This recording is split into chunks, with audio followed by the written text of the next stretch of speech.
O programa de comprometimento e gratuidade do SESC já está oferecendo cursos em várias cidades do Rio Grande do Norte, onde existe uma unidade do SESC.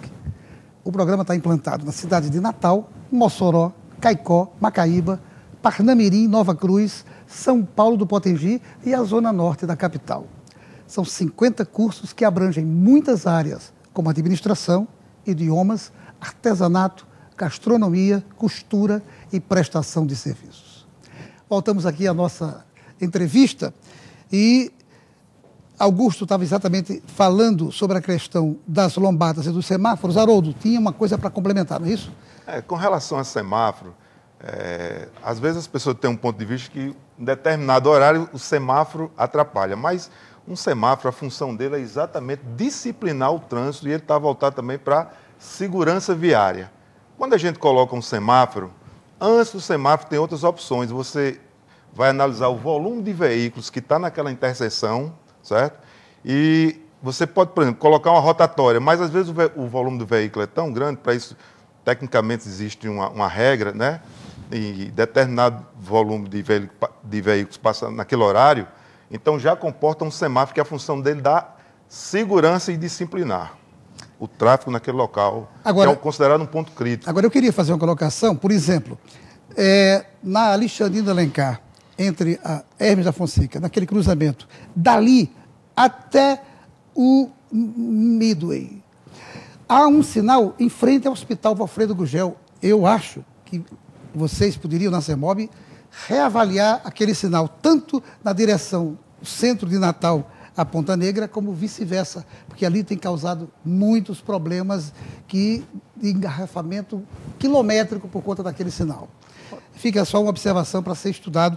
Eu não sei se você concorda com essas colocações, porque eu acho, inclusive, que prejudica também, talvez, o próprio trânsito dos ônibus, tanto sinal. Eu concordo em parte com você, mas eu acho que o pior ali naquele gargalo ali é aquele retorno que tem no sentido, em frente ao Midway, o cara volta para Alexandrino de Alencar, que segundo a CEMOB, esse retorno é para os veículos de ambulância, polícia. Então, se não pode fechar, mas se botasse uma placa lá, sabe, Haroldo? Veículos de emergência, porque os caras param ali, ficam, interdita toda a faixa esquerda desse trecho que Nelson falou, da Alexandrino para Bernardo Vieira ali, né? Isso, exatamente. O sinal que tem ali, que foi até o pessoal do Valfredo Gugel colocou, ele facilita a saída da Alberto Silva para pegar o Midway, senão o cara não consegue entrar, né? Eu concordo com você que disciplina. Mas aquele retornozinho é pior do que o sinal. O nosso amigo Ricardo Alves me mandou um e-mail fazendo a seguinte colocação. São 1.500 carros novos chegando em Natal todo mês. Como ficará o trânsito daqui a 5 anos sem nenhuma obra significativa e de grande porte para melhorar exatamente o escoamento desses automóveis? Essa pergunta foi feita por ele e eu queria, Haroldo, ver sua visão sobre esse assunto que inquieta todo mundo. Aliás, não são 1.500. Hoje já está mais de 2.000 veículos registrados mensalmente aqui no Detran. Então, aquilo que eu coloquei no início, o que é que observa? É essa enxurrada de veículos entrando em circulação, certo? Sem contar com a Grande Natal, que os veículos também que circulam. Aqui hoje nós temos uma frota de 330 mil veículos registrados só em Natal aqui, né? Então, daqui a 5 anos, é aquilo que eu coloquei, não existe obra de engenharia que acompanhe, né, esse crescimento, para dar solução para isso aí. Nós temos o seguinte, nós temos um espaço físico, que é constante, que são a área das vias, nós não temos como fazer novas vias. Por exemplo, agora, nesse prolongamento da Prudente, aí sim, não é? Você está dando prolongando uma nova via, mas você criar uma nova alternativa de um novo corredor, isso daí, na prática, é inviável, não tem como solucionar. Então, nós temos que dar uma solução, procurar uma solução para a maioria. E a maioria anda de ônibus. Vou dar um exemplo muito claro. Quando nós implantamos o corredor exclusivo na Bernardo Vieira, assim, foi uma grita geral. Mas eu queria dar um dado aqui. A gente teve o cuidado de observar quantos passageiros passam ali diariamente nos ônibus. No primeiro levantamento na época, 136 mil passageiros por dia andando de ônibus. Enquanto que o automóvel ali, na faixa de 10 mil. entendeu? Para você ver, então, Perde o goleada. foco, exatamente, então o foco a gente tem que trabalhar para a maioria. Então, a gente sabe que não, esse volume de veículos não vai ter obra de engenharia que acompanhe para garantir essa mobilidade. E essa cobrança, eu repito, vem sempre para a prefeitura, e ela sozinha não tem, até mesmo para implantar, para dar prioridade para o pessoal ser um atrativo você andar de ônibus, a exemplo de desonerar a tarifa, por exemplo, você oferecer uma qualidade melhor de serviço, não é? Com preço que a pessoa tenha condições de pagar, tem que haver os esforços de todas as esferas. É governo federal subsidiando a compra do veículo, o governo estadual dando subsídio na aquisição, na compra do diesel, né? E a prefeitura também fazendo a sua parte. Então, tem que haver um esforço coletivo. Não adianta ficar só cobrando da prefeitura, que nem é daqui, nem em lugar nenhum vai ter condições de solucionar esse problema. Augusto, eu fico preocupado e penso de vez em quando, até porque eu escuto muitas pessoas, você já imaginou o que vai acontecer quando começarem as obras de mobilidade urbana no entorno da nova Arena das Dunas? Você já imaginou o que vai acontecer no trânsito da nossa cidade? Você lembra que quando foram fazer o quarto centenário, né, aquela obra ali, o viaduto, já foi um caos, né? Imagina hoje com essa densidade de veículo que nós temos. Vai ter, pegando ainda um gancho da resposta de Haroldo, não tenha dúvida, né? Daqui em 5 anos a gente vai ter que ter rodízio de placa, vai ter que ter horário para descarregamento de caminhão, vai ter aquelas coisas que a gente está vendo em São Paulo, em cidade grande, vai ter que acontecer aqui porque, você colocou muito bem, a engenharia não acompanha o comercial de fábricas de automóveis, não é verdade?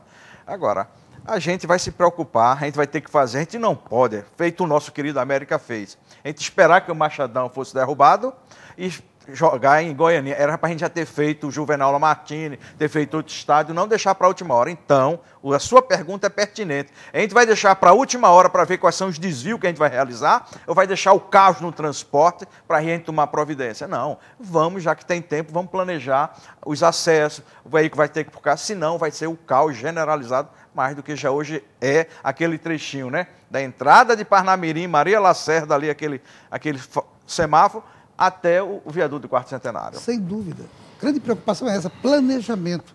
Antecipado. Precisamos focar em planejamento e fica essa contribuição para a CEMOB, essa ideia colocada aqui com muita propriedade pelo nosso Augusto, para que, de fato, os técnicos pensem sobre isso. Antecipem esse problema. Não, esse planejamento é fundamental. Tanto é que todas essas obras do Pacto da Mobilidade, para intervenção viária nesses corredores, como você saindo dali vindo da Tomás Landim, né, até chegar aqui na Presidente Moraes, pegando ao quilômetro 6, Capitão Malgouveia, para você ter uma ideia, para fazer esse trajeto, existe intervenção em 23 ruas. Então, todo esse planejamento de desvios já está feito e elaborado. Coisa boa. E isso daí já começou e está em execução.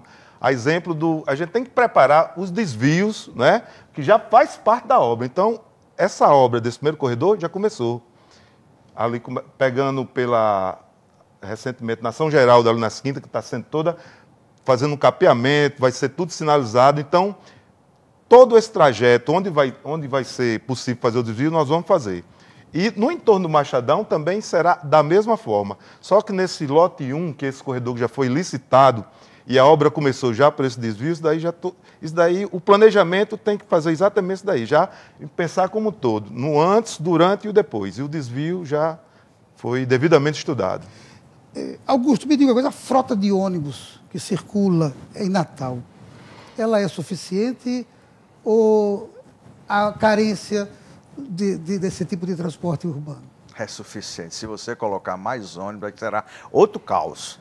Que eu voltei a dizer, antigamente essa linha 33 Planalto eram 10 veículos, ofereciam 100 viagens aos usuários. Hoje são 18, ou seja, a linha botou mais 8 ônibus, 80%, e oferecemos só 2%, passou para 102 viagens.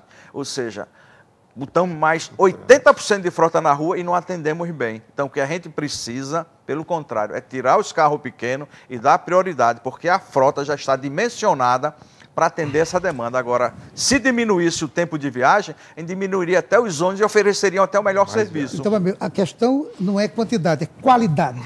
Precisa melhorar a velocidade hoje é 15 km horário. A velocidade média por aí seria 25 nos corredores específicos. Então, o ônibus, a gente tiraria ônibus e ofereceria um melhor serviço se tivesse a famosa mobilidade. Muito bem. Não saia daí, nós voltamos em instantes para o nosso terceiro bloco. Voltamos a falar de uma loja especializada que entende de tecnologia, a Miranda Computação.